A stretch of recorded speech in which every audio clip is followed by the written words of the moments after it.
दोस्तों, कोरोना पर भारत को चौतरफा जीत मिलती जा रही है।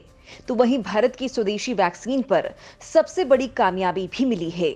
भारत बायोटेक द्वारा निर्मित कोरोना वायरस वैक्सीन कोवैक्सीन पर देश में की गई स्टडी की अब विदेश में भी पुष्टि हो रही है। मेडिकल जर्नल लॉन्सेट की हालिया स्टडी में खुलासा हुआ है कि कोवैक्सीन कोरोना वायरस के खिलाफ 77.8% तक प्रभावी है। वैक्सीन का ये प्रभाव उन लोगों पर पाया गया जिनमें संक्रमण के लक्षण दिखने लगे। लॉन्सेट की स्टडी में कहा गया है कि कोवैक्सीन, जो कि इनएक्टिवेटेड वायरस तकनीक यानी असक्रिय वायरस को शरीर में भेजकर प्रतिरोधक क्षमता को सक्रिय करने की तकनीक पर काम करती है, इसकी 2 डोज लगने के बाद इंसानी शरीर में कोरोना वायरस के खिलाफ जबरदस्त एंटीबॉडीज बनती हैं।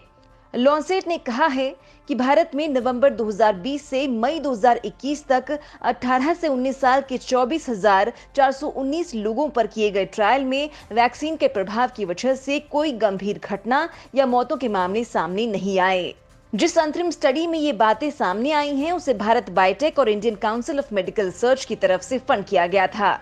साथ ही दोनों संस्थाओं के अधिकारियों ने वैक्सीन के असर पर रिपोर्ट तैयार की। भारत बायोटेक ने पहले ही कोवैक्सीन को कोरोना के खिलाफ 77.8% तक प्रभावी करार दिया था, जिसके बाद भारत में इसके सुरक्षा मानकों को लेकर उठे विवादों पर विराम लगा था। WHO ने जैसे ही भारत की स्वदेशी कोरोना वायरस टीका कोवैक्सीन को मान्यता दी, ठीक वैसे ही अलग अलग देशों से भारतीय वैक्सीन को मान्यता मिलनी शुरू हो गई है और अब धीरे धीरे भारतीय वैक्सीन की धूम अंतर्राष्ट्रीय बाजार में होना शुरू हो गई है। वहीं वो भारतीय नागरिक जिन्होंने कोवैक्सीन की खुराक ली है, उनके लिए भी अलग अलग देशों के दरवाजे खुलने शुरू हो गए हैं। बहरीन ने भारत के स्वदेशी रूप से विकसित कोविड-19 टीका कोवैक्सीन के आपातकालीन इस्तेमाल को मंजूरी दे दी है। बहरीन में भारतीय दूतावास ने गुरुवार को ट्वीट करके इसकी जानकारी दी है।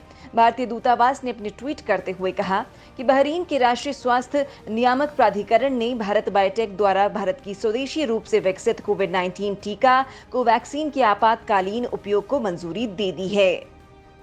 इसके साथ ही भारतीय दूतावास ने इस बात की जानकारी भी दी है कि वो भारतीय नागरिक जो बहरीन की यात्रा करने वाले हैं, उनके लिए अब इस खाड़ी देश में क्या नियम होंगे। यानी भारतीय नागरिक जो बहरीन की यात्रा करने वाले हैं और जिन्होंने WHO द्वारा मान्यता प्राप्त कोवैक्सीन की खुराक ले ली है, वो भारत में प्राप्त वैक्सीन सर्टिफिकेट के साथ बहरीन की यात्रा कर सकते हैं। बहरीन में उनके वैक्सीन सर्टिफिकेट का QR कोड स्कैन किया जाएगा और फिर उन्हें बहरीन में प्रवेश की इजाजत दी जाएगी। कोवैक्सीन टीका लेने वाले नागरिकों को अब 10 दिनों के क्वारंटाइन पीरियड में रहना अनिवार्य नहीं होगा। आपको बता दें कि कोवैक्सीन को विश्व स्वास्थ्य संगठन से आपातकालीन उपयोग सूची प्राप्त होने के कुछ दिनों बाद ये मंजूरी मिली है। कोरोना के खिलाफ भारतीय हथियारों का लोहा धीरे धीरे दुनिया के तमाम देश मानने लगे हैं। भारत में बनी कोवैक्सीन और कोविशील्ड को अब तक दुनिया के 96 देश मान्यता दे चुके हैं। इन दोनों टीकों को विश्व स्वास्थ्य संगठन ने आपातकालीन उपयोग सूची में शामिल किया है। इसके बाद भारतीय टीकों को मान्यता देने वाले देशों की संख्या भी तेजी से बढ़ रही है। Canada, America, Australia, Spain, United kingdom, France, Germany, Belgium, रूस और स्विट्जरलैंड उन 96 देशों में शामिल हैं जिन्होंने भारत निर्मित और उत्पादित दोनों टीकों को मंजूरी दी है। इस महीने की शुरुआत में WHO ने कोवैक्सीन की आपातकालीन उपयोग की सूची के लिए मंजूरी दी और कहा है कि भारत बायोटेक के टीके को दूसरी खुराक के 14 या अधिक दिनों के बाद किसी भी गंभीरता के COVID-19 के खिलाफ 78% प्रभावकारी पाया गया।